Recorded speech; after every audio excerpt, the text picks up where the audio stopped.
89.77%로 역대 경선 최고 득표율을 기록한 이재명 민주당 대선 후보가 오늘 첫 공식 일정으로 현충원을 찾아 이승만, 박정희 등 전직 대통령의 묘역을 참배하며 통합 행보에 나섭니다.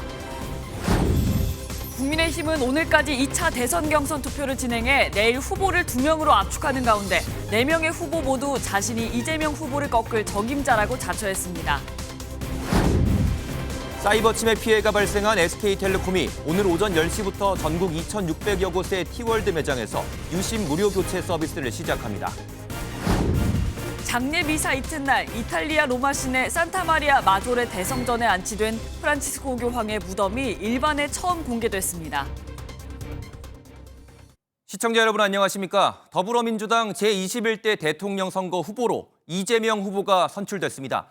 사실 누가 되느냐보단 이 후보가 얼마나 득표를 할지가 관심이었는데요. 어제 끝난 지역 순회 경선과 국민 여론조사에서 이 후보는 누적 89.77%의 득표율을 얻으면서 민주당 대선 후보로 최종 확정됐습니다. 89.77% 득표율은 대통령 직선제 이후 역대 대선 경선 중 최고 득표율입니다. 오늘 굿모닝 MBN 첫 소식 표선우 기자가 보도합니다.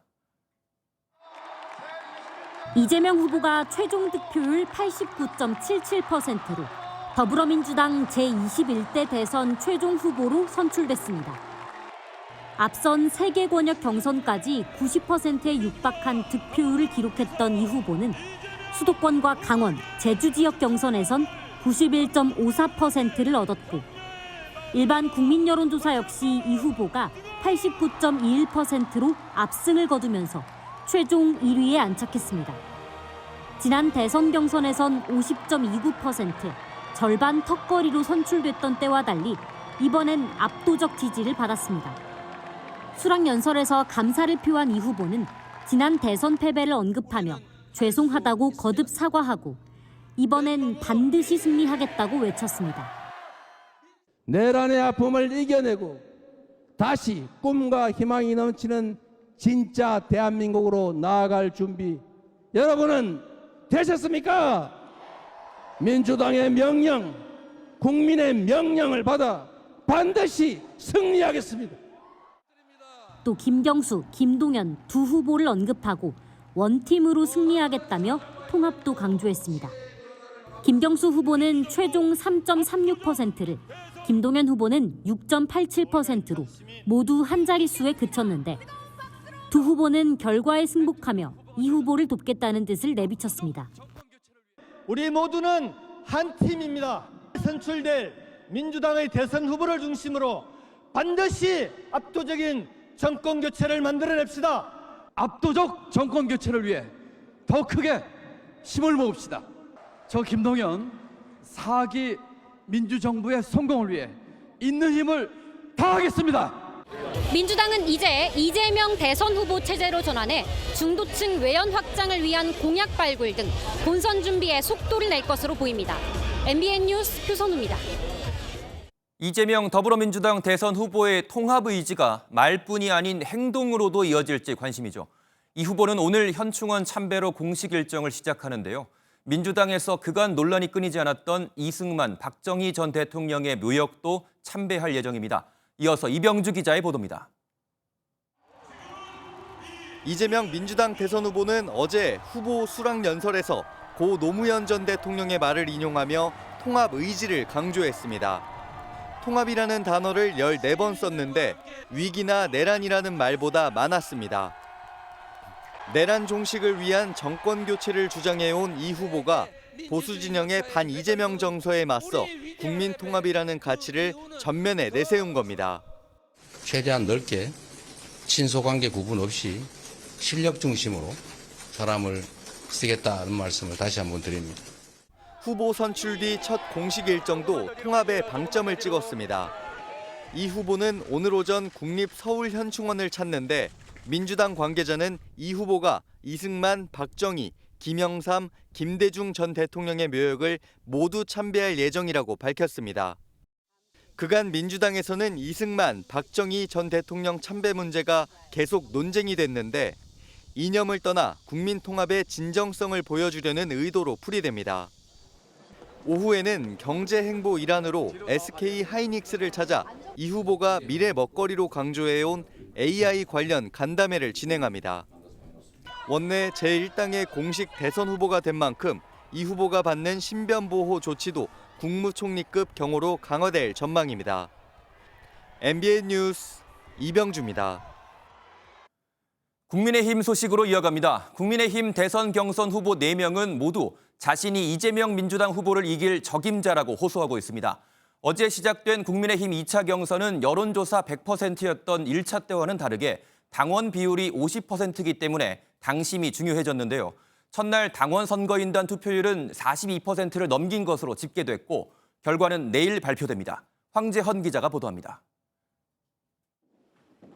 당원 지지가 상대적으로 약한 안철수 예비 후보는 이재명 후보를 이길 사람이 누구인지 객관적으로 판단할 때라고 호소합니다. 탄핵을 반대한 김문수 홍준표 후보님, 검사 출신 한동훈 후보님, 이재명 막을 수 없습니다. 대안은 오직 안철수입니다. 서울 홍대 거리로 간 홍준표 예비 후보도 청년 정책에서 앞서는 자신만이 이재명 후보를 잡을 수 있다고 강조합니다. 50만 원 주겠다. 그게 청년 정책이 아니에요. 공평하게 성장할 수 있도록 하고 그걸 전부 제도적으로 한번 뒷받침하자. 그겁니다. 김문수 한동훈 후보는 아예 이재명 후보 지역구가 있는 인천으로 가 발전의 적임자를 자처했습니다. 국제적인 주목을 받는 인체국제공항, 또 송도 신도시, 인천시 자체가 지금 서해안과 또 남북 간의 가장 요충지이기 때문에 특히 한 후보는 토론에서 이 후보를 압도할 수 있다며 본선에 빨리 올려달라고 자신했습니다. 토론 과정에서 제가 가진 힘의 10%만 썼습니다. 다 우리 편이니까요. 이재명을 맞서면 제 힘의 200%를 쏟아 넣을 겁니다. 박살을 내버리겠습니다.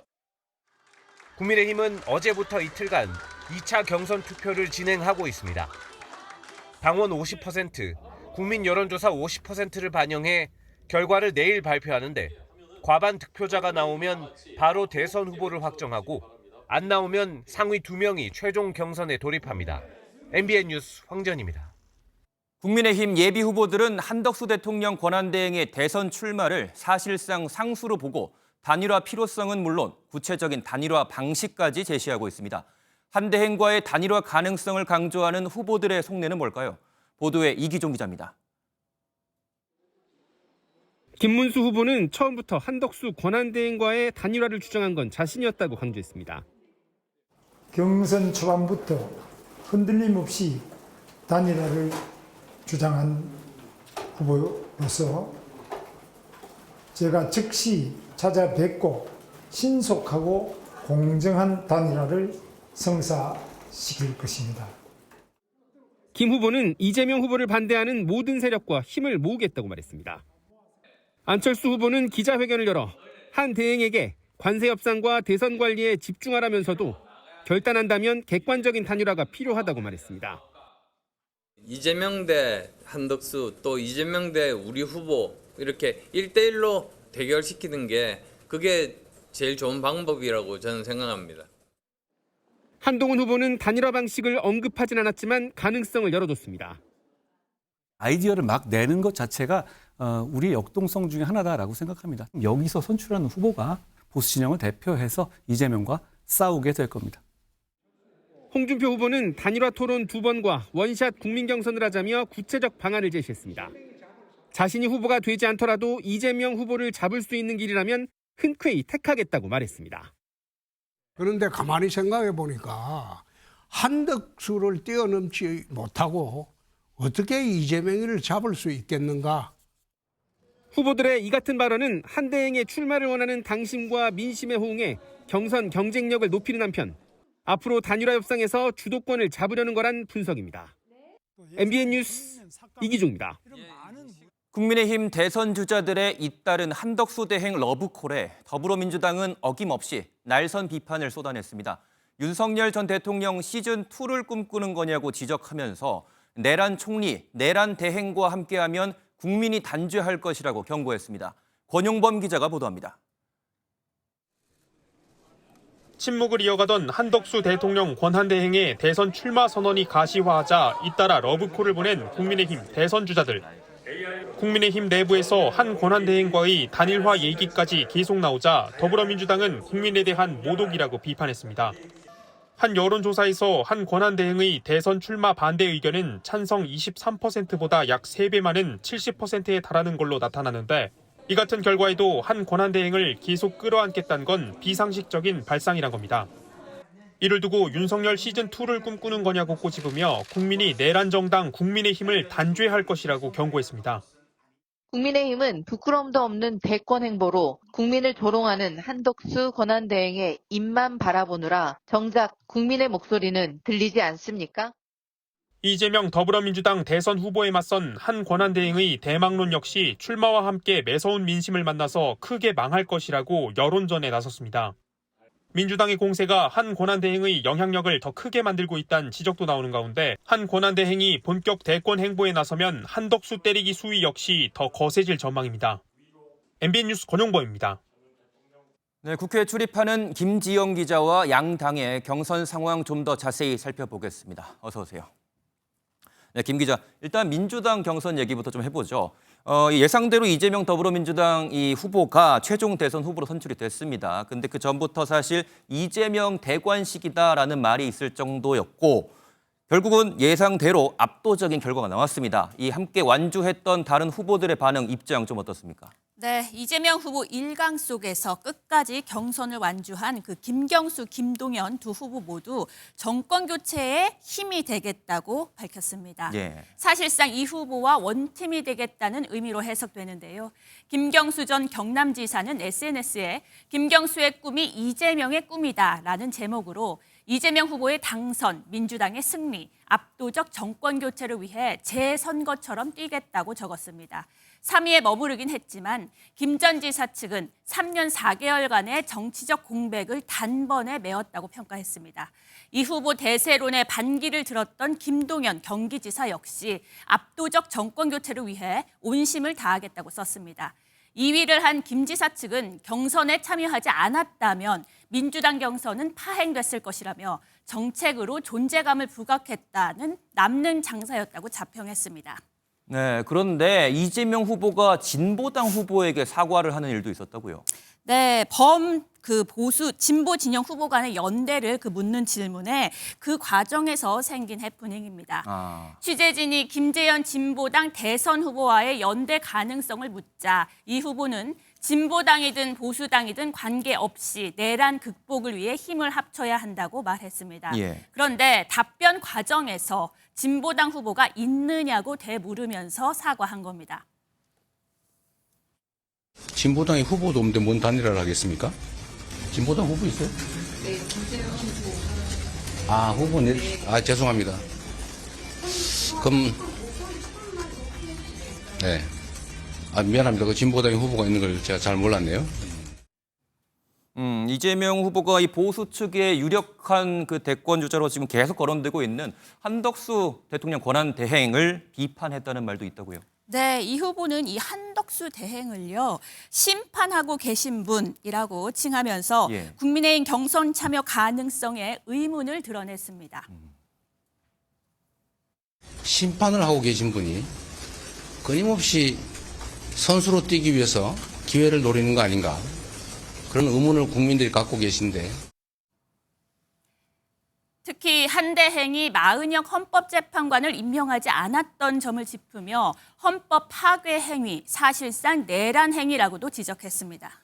네, 예상된 결과이긴 했지만 이번 이 민주당 경선 결과 국민의힘은 좀 어떻게 평가하고 있습니까? 네, 그야말로 혹평일색이었습니다. 네.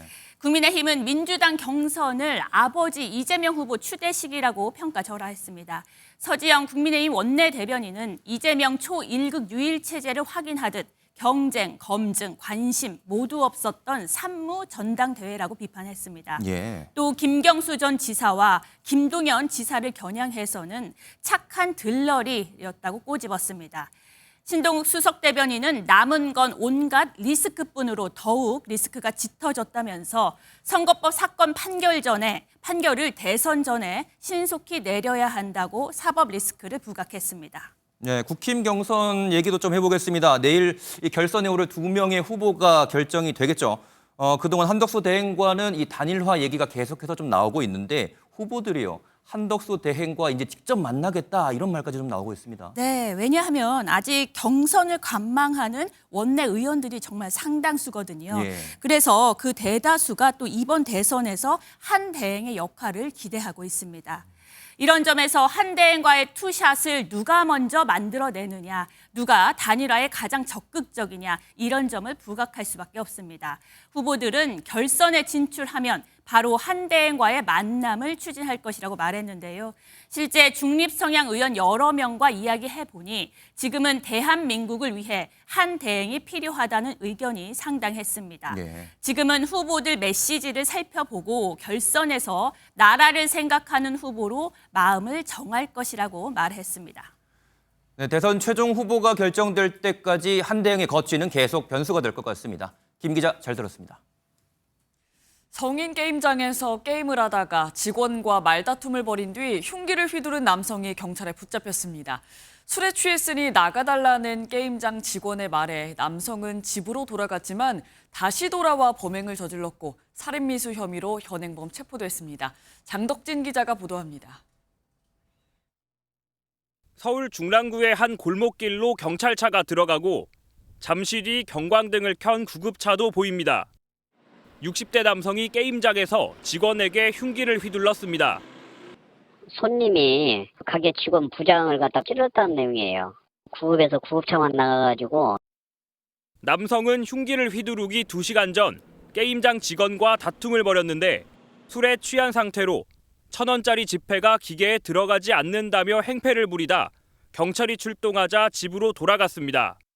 남자분 좀 나이 좀 있으신 분이 술 먹고 이제 오락실에 갔는데 거기서 좀 행패를 부렸나 봐요. 그 사람이 이제 행패를 부려서 듣기로는 그 사람이 때렸대요. 하지만 남성은 재차 게임장을 찾아왔고 직원과 경찰의 조치로 2번째 귀가했지만 흉기를 들고 게임장을 또다시 방문해 범행을 저질렀습니다. 60대 남성이 휘두른 흉기에 다리 부분을 다친 게임장 직원은 인근 병원으로 옮겨졌는데요. 생명에는 지장이 없는 상태로 전해졌습니다. 경찰은 남성이 만취 상태에서 범행을 저지른 것으로 보고 살인 미수 혐의로 구속영장을 신청할 방침입니다. MBN 뉴스 장덕진입니다. 강원도 인제에서 발생한 산불이 20시간 만에 꺼졌습니다. 초속 20m가 넘는 강풍 탓에 진화에 어려움을 겪었지만 다행히 인명과 민가 피해는 없었습니다. 축구장 97개 규모가 불에 탄 가운데 당국은 건조한 날씨와 강풍으로 여전히 산불 위험이 크다며 주의를 당부했습니다. 전민석 기자입니다. 아침 해가 뜨자마자 헬리콥터 수십 대가 분주히 오가며 산에 물을 뿌립니다. 그제 오후 1시 20분쯤 시작된 강원 인제 산불은 발화 20시간 만인 어제 오전 9시쯤 불길을 대부분 잡았습니다. 일몰 후 특수진화대와 공중진화대 등 96명이 투입되어 밤샘 진화를 하였으나 임도가 없어 산불 진화에 큰 어려움이 있었습니다. 이번 산불로 축구장 97개 면적에 이르는 73만 제곱미터의 산림이 불에 탔습니다. 인명이나 시설 피해는 없었지만 지난달 영남을 휩쓴 산불을 떠올린 주민들은 몸서리를 쳤습니다. 불났다고 문자가 왔는데 나가보니까 벌써 아주 연기가 자욱한 게 앞에 안 보일 정도로 그렇더라고요. 그런데 이 앞에 밭에를 막 올라오는 거야. 불이. 특히 초속 20m의 강한 바람을 타고 불씨가 여기저기로 튀어 진화 작업을 어렵게 했습니다. 산불은 어제 경북 청송을 포함해 주말 이틀 동안 전국 11곳에서 동시다발적으로 일어났습니다. 산림당국은 당분간 건조한 날씨에 강풍이 불어 대형 산불의 위험이 다시 커질 전망이라며 주의를 당부했습니다. MBN 뉴스 전민석입니다. 검찰이 고 노태우 전 대통령의 300억 원대 비자금 은닉 의혹에 대해 본격적인 수사에 착수했습니다. 노 전 대통령 일가의 금융계좌를 확보해 자금 흐름을 역추적하고 있는데 관건은 비자금으로 의심되는 돈의 공소시효가 남아있는지 그 여부입니다. 현지호 기자입니다. 노태우 전 대통령 300억 원 비자금 정황은 최태원 SK그룹 회장과 노소영 아트센터 나비 관장의 이혼 소송에서 수면 위로 떠올랐습니다. 노 관장 측은 이혼 소송 과정에서 SK그룹 전신인 선경으로 흘러들어간 비자금이 기업 성장의 종잣돈이 됐다며 선경 300억이라고 쓰인 메모를 제시했습니다. 재판부가 이 메모를 진짜라고 인정하면서 숨겨진 비자금 논란이 커졌고 한 시민단체는 검찰에 고발장을 제출했습니다. 210억 원에 대한 보험금, 또 동아시아 센터의 노재현이한테 김옥수기가 지급한 154억 원, 이러한 돈이 지금 현재 조세범 처벌법에도 저촉이 되기 때문에 최근 검찰은 노 전 대통령 일가의 금융계좌 자료를 확보해 자금 흐름을 파악하는 데 집중하고 있는 걸로 알려졌습니다. 수사의 관건은 비자금이라고 파악되는 돈에 공소시효가 남아있는지입니다. 범죄수익 은닉죄의 경우 공소시효가 7년인데 수사 대상이 되는 계좌 대부분 거래 시점이 33년가량 지난 상태입니다. 비자금 은닉 시점을 언제로 볼지도 쟁점이 될 전망입니다. 검찰은 노 관장의 어머니 김옥숙 여사가 아들 노재현 원장이 운영하는 동아시아 문화센터에 지급한 147억 원 등 비교적 최근 자료부터 살펴볼 걸로 보입니다. 1993년 금융실명제 시행 이전 자료까지 조사하는 만큼 분석에 오랜 시간이 걸릴 걸로 예상됩니다.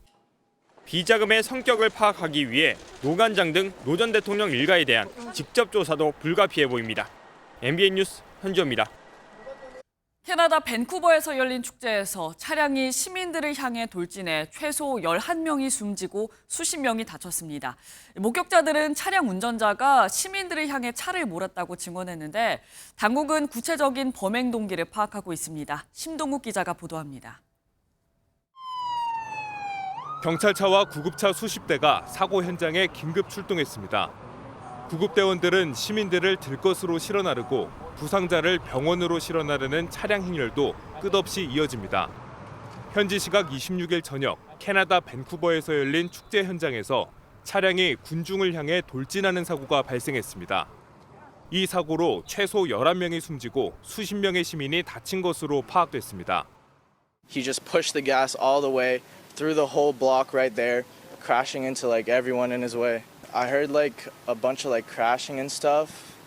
사고 당시 현장에는 필리핀의 전통 축제인 라푸라푸데이를 즐기기 위해 필리핀계 주민 수천 명이 모여 있던 것으로 알려졌습니다. 차량 운전자인 30대 남성은 사고 직후 차에서 내려 현장에서 달아나려다 경찰에게 붙잡힌 것으로 알려졌습니다. 해당 남성은 정신과 치료 이력이 있는 것으로 파악된 가운데 경찰은 테러 가능성은 없는 것으로 보고 있습니다. I can now say with confidence that the evidence in this case does not lead us to believe this was an act of terrorism. So for terrorism, there should be some political, religious ideation behind it. There's no indicators that this individual had that. 마크 카니 캐나다 총리는 SNS에 희생자에 대한 애도를 표했고 사고 수습을 위해 캐나다 정부의 전폭적인 지원을 약속했습니다. 총선을 하루 앞두고 일어난 비극적인 참사에 캐나다 사회는 충격과 슬픔에 빠졌습니다. MBN 뉴스 심동욱입니다. 어제 프란치스코 교황의 무덤이 일반에 처음으로 공개됐습니다. 공개 첫날에만 3만 명이 넘는 추모객의 발길이 이어졌는데요. 교황의 장례 미사가 종료되면서 바티칸은 오늘부터 후임 교황을 뽑는 콘클라베 준비 절차에 들어갑니다. 이상엽 기자의 보도입니다. 장례 미사가 끝난 뒤 성당 지하에 안치된 프란치스코 교황의 무덤입니다. 흰 장미가 놓인 교황의 무덤은 교황의 유언대로 별다른 장식 없이 교황명인 프란치스쿠스만 새겨졌습니다. 어제부터 교황의 무덤이 일반 추모객에게 공개됐습니다. 현지 매체는 공개 첫날에만 3만 명이 넘는 인파가 몰려 2시간 넘게 줄을 선 경우도 있었다고 전했습니다.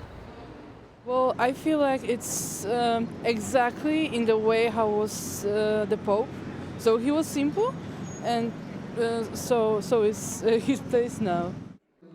성 베드로 광장에서도 교황의 추모식이 열렸는데 현지 경찰 추산 20만 명이 몰린 것으로 파악됐습니다. 장례식을 끝낸 바티칸은 후임 교황 선출을 위한 추기경단 비밀회의 콘클라베를 본격적으로 준비하고 나섰습니다. 다음 달 4일까지 이어지는 애도 기간이 끝나고 이르면 6일, 늦으면 11일 사이에 콘클라베가 열릴 전망입니다. 평균적으로 콘클라베가 열린 뒤 사흘 내로 새 교황이 추대되지만 추기경단의 뜻이 모이지 않으면 더 길어질 수도 있습니다. 프란치스코 교황은 역대 교황 가운데 포용적인 교리 해석과 개혁 정책으로 가장 진보적인 교황으로 평가받습니다. Costruire ponti e non muri è un'esortazione che egli ha più volte ripetuto. 프란치스코 교황의 정책 방향에 보수파 성직자들의 비판도 거셌던 만큼 차기 교황이 프란치스코 교황의 정신을 이을지 주목됩니다. MBN 뉴스 이상엽입니다. 트럼프 미국 대통령이 젤렌스키 우크라이나 대통령과 독대한 이후 러시아 푸틴 대통령을 비난하며 강력한 테러 제재를 경고했습니다. 반면 러시아는 쿠르스크 지역을 완전히 되찾았다고 선언하며 여유 있는 태도를 보였는데요. 러시아는 북한군 참전 사실도 처음으로 인정했는데 조금 전 북한도 러시아 파병을 공식 인정했습니다. 보도에 김문영 기자입니다. 트럼프 미국 대통령이 젤렌스키 우크라이나 대통령과 백악관에서 얼굴을 붉힌 지 2달 만에 마주 앉아 종전 방안을 논의했습니다. 프란치스코 교황 장례 미사에 앞서 의자 2개만 놓고 보자진 없이 단둘이 대화한 두 사람.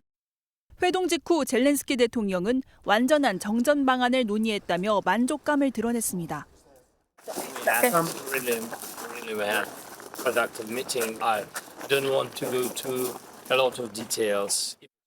트럼프 대통령도 돌변해 러시아를 향해 경고장을 날렸습니다. 러시아에 잇단 민간인 폭격을 언급한 트럼프 대통령은 푸틴 대통령이 자신을 이용할 뿐 종전 의사는 없는 걸로 보인다는 글을 썼고 대러시아 금융제재 가능성을 언급했습니다.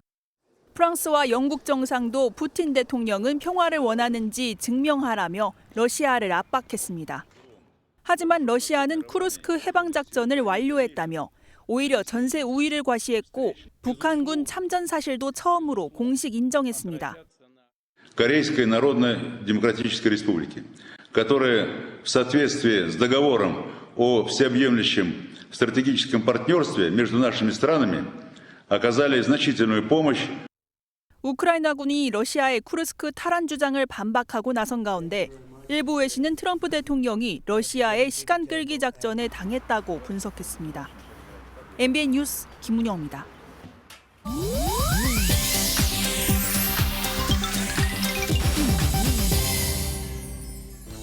인터넷에 화제가 되고 있는 소식을 모아 전해드리는 인터넷 와글와글입니다. 충북 충주시에서 열린 충북 장애인 도민체육대회 선수단에게 제공된 도시락이 부실 논란에 휩싸였습니다. 가격은 12,000원에 달했지만 뚜껑을 열어보니 풋고추, 김치, 깻잎절임이 전부였던 건데요. 사진이 SNS에 퍼지면서 온라인 커뮤니티에선 가격 대비 구성이 터무니없다는 비판이 쏟아졌습니다. 이에 납품업체는 도시락 준비 과정에서 음식 부족과 관리 소홀로 급식 품질이 미흡했다며 도시락 값을 재료비 수준인 절반만 받겠다 전했는데요. 장애인 체육회 관계자도 개최지로서 꼼꼼히 챙기지 못해 사과드린다 밝혔습니다. 누리꾼들은 무료 급식도 이렇게는 안 준다며 비판을 쏟아냈고요. 일부는 충주시 유튜브를 찾아가 충주맨에게 해명을 요구하기도 했습니다. 인천 송도 국제도시 도심공원에서 온몸에 털이 빠진 동물을 봤다는 목격담이 이어지고 있습니다. 너구리와 염소를 섞어 놓은 것 같았다, 불쌍해 보였다 전해지는 이 동물. 주민들은 저녁 산책 중 이 동물을 마주치기도 했다는데요. 머리와 꼬리 일부를 제외하곤 모두 털이 빠진 채 앙상한 모습입니다. 전문가들은 이 동물이 개선충에 감염된 한국 너구리로 추정된다 밝혔는데요. 너구리가 털이 빠지면 다른 생물로 오인하는 경우가 많다 전했습니다. 개선충은 단체 생활을 하는 너구리에겐 흔한 질병으로 다른 개체 감염 위험도 있다는데 관할 지자체는 너구리가 구조가 된다면 인천시 야생동물 구조관리센터로 이송할 예정이라네요. 미국 뉴욕에서 지하철에 침대를 가지고 탄 뒤 내 집처럼 잠을 자는 남성이 SNS에 포착됐습니다. 지하철 안으로 뭔가를 끌고 들어오는 남성, 자세히 보니 아기 침대인데요. 이내 침대에 쏙 들어가더니 이불을 덮고 세상 편안하게 잠을 잡니다. 주변 승객들도 혼란스러운 표정을 숨기지 못했는데요. 영상을 본 누리꾼들은 책임감 있는 아빠인 줄, 한두 번 해본 솜씨가 아니다, 상상만 해봤는데 정말 하는 사람이 있을 줄 몰랐다 등 다양한 반응을 보였다고 하네요. 지금까지 인터넷 와글와글이었습니다. 최상목 경제부총리가 한미 2+2 통상협의를 마치고 어젯밤 귀국했습니다. 올해 1월부터 시작된 양국의 관세 갈등을 이번 주부터 협상으로 풀어가기로 합의했는데요. 관세 폐지를 목표로 진행되는 이번 협상에 미국 측의 제안으로 의제에 포함된 환율이 변수가 될 것으로 보입니다. 김민수 기자가 보도합니다. 최상목 경제부총리가 인천국제공항 입국장으로 들어섭니다. 최 부총리는 지난주 미국 워싱턴 DC에서 진행된 2+2 통상협의를 긍정적으로 평가했습니다. 불확실성을 줄이고 향후 협의에 있어서 좀 질서 있는 협의에 물꼬를 텄다, 이렇게 평가할 수 있을 것 같습니다. 조기 대선 시기와 맞물려 협의 과정에 혼선이 빚어질 수 있다는 미국 측의 우려를 상당 부분 불식시킨 것으로 보입니다. 또 한국의 정치 일정이라든지 그다음에 국회 협력 필요성 등 그 협의에 있어서의 어떤 고려사항에 대해서 충분히 설명을 했습니다. 이에 따라 한미 양국은 이번 주부터 본격적인 실무 협의에 나서는데 당초 논의 대상이었던 관세와 경제 안보, 투자 협력과 함께 통화 정책이 새롭게 협상 테이블에 오릅니다. 미국은 지난해 11월 한국에 지정한 환율 관찰 대상국 지위를 올해 상반기에도 유지할 가능성이 높습니다. 스콧 베선트 미 재무장관은 최 부총리와 환율 정책을 별도로 논의할 예정인데 실무 협의는 조만간 열릴 것으로 보입니다. The South Koreans came early. They came with their A game, and we will see if they follow through on that. 우리 정부로서는 국내 정치 상황이 환율에 미친 영향에 대해 충분히 설명해 미국 측의 환율 절상 압력에 적극 대처해야 한다는 목소리가 나옵니다. MBN 뉴스 김민수입니다. 해킹으로 SK텔레콤 가입자의 유심 정보가 탈취되면서 불안한 시민들이 지난 주말 유심칩을 교체하려고 대리점으로 대거 몰렸습니다. 유심칩 품귀 현상이 발생하자 SK텔레콤은 대국민 사과문을 통해 불법 유심 복제 피해가 발생하면 100% 보상하겠다고 밝혔는데요. 오늘부터 대리점들이 유심칩 100만 개 무료 교체에 나서지만 가입자가 2,500만 명이라는 점을 고려하면 물량은 턱없이 부족하다는 지적입니다. 보도에 이시열 기자입니다. 유심 해킹 사태가 발생한 SK텔레콤은 지난 25일 고객 정보보호 조치 설명회를 열고 고개를 숙였습니다.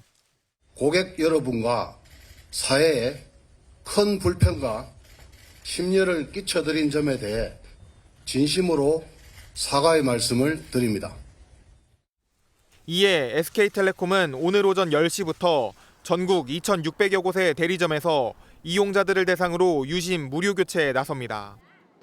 하지만 불안한 이용자들이 주말 사이 대리점으로 몰리며 여기저기서 유심 재고 부족 현상이 속출했습니다. 인터넷 커뮤니티에서도 유심을 구하지 못했다는 글과 SK텔레콤에 대한 불만을 토로하는 글이 쏟아졌습니다. SK텔레콤은 다시 한번 대국민 사과문을 띄워 끝까지 책임을 다하겠다고 밝혔습니다. 또 유심 교체와 동일한 피해 예방 효과를 가진 유심 보호 서비스에 가입해달라며 이후에도 피해가 발생할 경우 100% 책임지겠다고 전했습니다. SK텔레콤은 현재 약 100만 개의 유심을 보유하고 있다며 다음 달 말까지 약 500만 개의 유심을 추가로 확보할 예정이라고 밝혔습니다. 하지만 유심 교체 대상자가 모두 2,500만 명에 달한다는 점을 고려할 때 당분간 유심 재고 부족에 따른 혼란은 이어질 것으로 보입니다. MBN 뉴스 이시열입니다.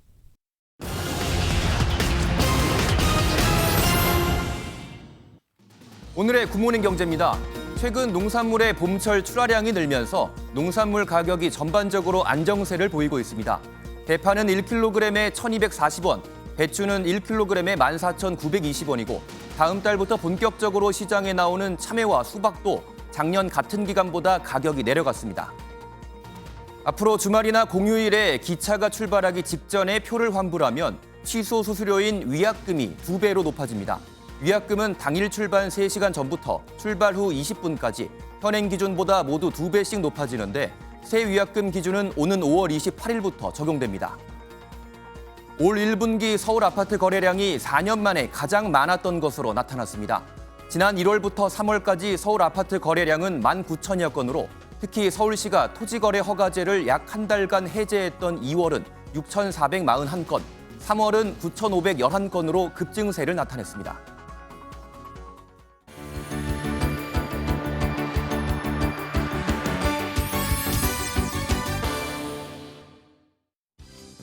굿모닝 월드입니다. 영화 속에서나 볼 법한 분장을 한 사람들이 숲에 모였습니다. 긴 창과 방패에 화려한 갑옷까지 갖췄는데요. 표정마저 비장한 이들은 과연 누굴까요? 기사와 궁수 그리고 마법사 복장을 한 사람들이 무기를 들고 서로 싸웁니다. 호루라기 신호에 맞춰 일사불란하게 움직여 살벌하게 적을 공격하기도 하는데요. 복장은 물론이고 피부색에 표정까지 제대로인 이들, 영화라도 찍는 걸까요? 사실 유명 온라인 게임 월드 오브 워크래프트의 팬들인데요. 게임 속 캐릭터로 분장해서 전쟁을 벌이는 라이브 액션 롤플레잉을 펼쳤다고 합니다. 체코에서 이틀 동안 열린 이 대회에 게임의 진심인 150여 명의 팬들이 참여했다는데요. 상상 속 게임이 현실이 된 순간이었겠네요. 스페인의 유명 관광 명소 앞에서는 물총 싸움이 벌어졌습니다. 그런데 조금 전과는 분위기가 사뭇 다른데요. 무슨 일이 벌어진 걸까요? 스페인 바르셀로나의 사그라다 파밀리아 대성당 앞. 사람들이 시티 투어 버스를 향해 물총을 쏩니다. 버스에는 관광이 도시를 죽인다라는 문구도 붙었는데요. 최근 스페인에서는 지나친 관광업으로 임대료가 급등하고 원주민들이 살 주택이 부족해졌다는군요. 이런 오버 투어리즘 때문에 주민들이 시위에 나서게 된 건데요. 스페인은 지난해에만 9,400만 명의 관광객이 방문해 세계에서 두 번째로 관광객이 많은 나라가 됐고 관광객들의 숙소에 이민자 유입까지 더해져 50만 가구가 주택 부족에 시달리고 있다네요. 이번엔 몽골에서 가장 인기 있는 스포츠를 하나 소개해드리려고 하는데요. 바로 전통 씨름인 부흐입니다. 우리의 씨름하고는 어떤 점이 다른지 영상으로 확인해 보시죠. 흰 눈밭에 펼쳐진 경기장. 두 남성이 팔을 양옆으로 뻗은 채 신화 속 새인 한가르드의 날갯짓을 흉내낸 춤을 춥니다. 의식을 마치자 숨막히는 씨름 경기가 시작되는데요. 몽골 전통 씨름인 부흐는 승마, 양궁과 더불어 몽골 남성들이 전통적으로 배우는 무예 중 하나입니다. 서로 몸을 부딪혀 겨루다가 먼저 팔꿈치나 무릎이 땅에 닿는 사람이 패자가 되는 건데요. 나이나 체급 제한이 없고 경기에 임하기 전엔 상대도 알 수 없어 선수들이 경기 직전까지 긴장의 끈을 놓을 수가 없다고 하네요. 지금까지 굿모닝 월드였습니다. 초콜릿 안에 피스타치오가 들어있는 두바이 초콜릿 드셔보셨나요? SNS를 중심으로 두바이 초콜릿 먹방 열풍이 불면서 전 세계 피스타치오 공급에 비상이 걸렸습니다. 피스타치오 값이 금값이 됐습니다. 김태희 기자의 보도입니다. 한 여성이 초록색 피스타치오 크림과 실타래처럼 가느다란 페이스트리가 든 초콜릿을 한입 베어 뭅니다. 일명 두바이 초콜릿인데 먹을 때 씹는 소리가 고소하게 들립니다. 두바이 초콜릿 열풍을 일으킨 조회수 1억 2천만 회를 달성한 먹방입니다. 이외에도 곱게 갈린 피스타치오를 직접 초콜릿에 발라 먹거나 사람 얼굴보다 큰 초콜릿을 먹는 영상까지 등장했습니다. We're gonna try Dubai chocolate, crunchy and smooth. Pistachios. 두바이 초콜릿은 2021년 아랍에미리트의 초콜릿 제조업체에서 출시했는데 당시엔 별 반응이 없다 틱톡 영상이 퍼지면서 인기를 끌었습니다. 초콜릿 가격은 145g이 약 18,000원 정도로 비싼데도 불티나게 팔리고 있습니다. 두바이 면세점에는 2025년 1분기에만 120만 개가 판매됐습니다. 두바이 초콜릿 수요가 늘어나면서 전 세계 피스타치오 공급이 부족해지고 가격이 급등했습니다. 실제 견과류 거래업체 CG해킹에 따르면 피스타치오 가격은 1년 사이 약 30% 올랐습니다. 세계 최대 피스타치오 수출국인 미국에서 기후변화 등으로 피스타치오 수확이 줄어든 것도 가격 급등에 영향을 미쳤습니다. 올해 2월까지 1년간 캘리포니아 피스타치오 공급량은 전년보다 20% 감소했습니다. 당분간 두바이 초콜릿에서 파생된 피스타치오 아이스크림 등이 인기를 끌면서 피스타치오 공급 부족 현상은 이어질 전망입니다. MBN 뉴스 김태희입니다. 금값이 치솟으면서 17년 전 만들어진 황금박쥐상이 다시 주목받고 있죠. 전남 한평에서 열린 나비축제장에 이 황금박쥐상이 전시되면서 실물을 보려는 인파로 인산이례를 이뤘습니다. 4월의 마지막 휴일 전국 곳곳 축제 현장을 강세훈 기자가 담았습니다. 꽃밭에서 나비들의 춤사위가 펼쳐집니다. 행사장에 방사된 나비만 20만 마리가 넘는데 그야말로 나비 천국입니다. 오늘 나비축제에 와서 나비를 샜는데 너무 많아서 셀 수가 없었는데 재밌었어요. 어린이들에겐 나비가 인기지만 어른들에겐 황금박쥐상이 단연 인기입니다. 17년 전 27억 원이 들어가 세금 낭비 지적이 있었지만 현재는 250억 원으로 훌쩍 뛰었습니다. 금값이 이렇게 많이 오를 줄 알았다면 저희도 미리 사놓을 걸 그랬다는 생각이 들어요. 네. 산봉우리에 철쭉이 흐드러지게 피었습니다. 바람에 흔들리는 진분홍 꽃물결은 한 폭의 수채화 같습니다. 등산객들은 화사한 철쭉의 자태에 탄성을 자아냅니다. 한 3일 정도만 있으면 만개돼서 너무 예쁠 것 같아요. 거북선 모양의 배들이 힘차게 앞으로 나아갑니다. 뜨거운 응원 소리에 노젓는 속도도 빨라집니다. 충무공 이순신 장군의 탄신을 기념하는 축제에 수많은 인파가 몰렸습니다.